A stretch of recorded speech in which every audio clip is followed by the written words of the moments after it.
long. You do know you're walking home, right? Thanks a lot. Well, yeah, very much appreciated, everyone here. Thank you, Deb. You are welcome. Yeah, before we leave, I just wanted to say, I probably known John the least amount of time for everybody here. Mary Ellen and I, it's only been like 5 years, but this world is plagued by, in my opinion, two really bad things: apathy and selfishness. And these are two things that when I think about John, I mean, I never saw apathy. He always cared. He lived life, enjoyed as much as he could despite all of his ailments. And I'll never forget, just the unselfishness. I can't remember one conversation, no matter how he was feeling, whether we could even have trouble getting the breath out, but in particular, there was the time when he called me and said, "Is my wife on her way to the hospital?" And she said, "I'm in a bad way." And he's talking, and before he hangs up, and this is like every time I talk to John, "Well, how are you doing? How's Mary Ellen doing?" Yeah. I mean, just one of the most unselfish people that I think I've ever run across, and that is remarkable. I always ask about Nancy. And he looked at you like another son. Yeah.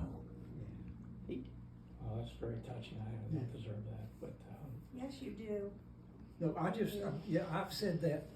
Thank you for saying that, and I've said it here today to one of you, and I've said it to Betty and John, that they listen when you talk. They're interested in you, and they ask questions about how you're doing, regardless of how bad yes. they were feeling or whatever was going with them. Not everybody is like that, you may have noticed in life. And it was striking, and it's a wonderful virtue to have, Betty, and your husband John had it, and it touched us.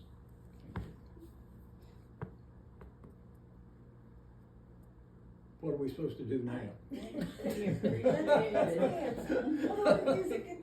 I think he appreciated every word that everybody has said about him here. He would love to be here. Oh, I'm sure he would. That's for sure. Right up his alley. Yeah. Love to be here.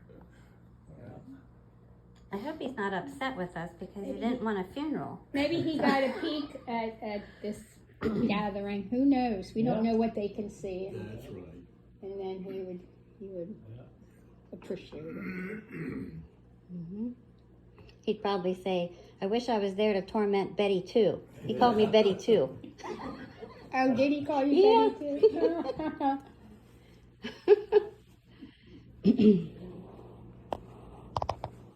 Well, Deb, we appreciate all your work you did here. This was very nice. Yes, it was perfect. I loved doing it. Makes me feel like I'm getting back to Deb.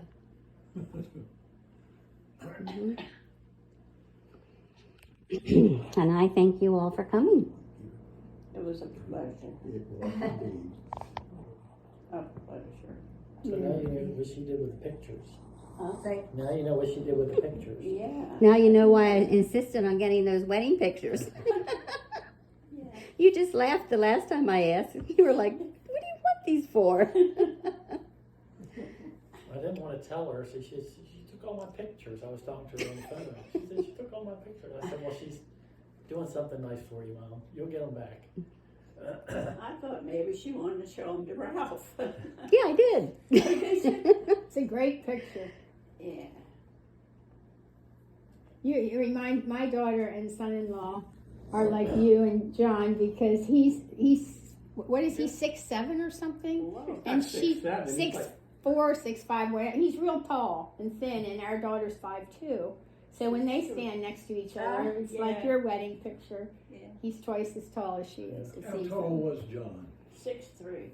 Okay. I think Levi's at least that's 6'3". like. Well, I've been 6'4". Right. No, but now at my age, I've shrunk, I think, to at least 6'3". Shrunk a little bit, Yeah. yeah. Everybody does, yeah. I've started getting shorter and I can't afford to get shorter. You're taller than me. You're You and me tall. both. Yeah, I'm sure. I'm 5'1.5" now, and I used to be 5'2 3/4. So. I'm down to barely 5 feet. Oh, okay. I guess I've always I'll get been to less that than point. 5 feet. Have We're you 11 now. 4'11"? And what have you been? 5'1 1/4, I think, or 5'2 1/4, something like that. Anybody over 5 feet is 5'1/4 or 3/4. Every week.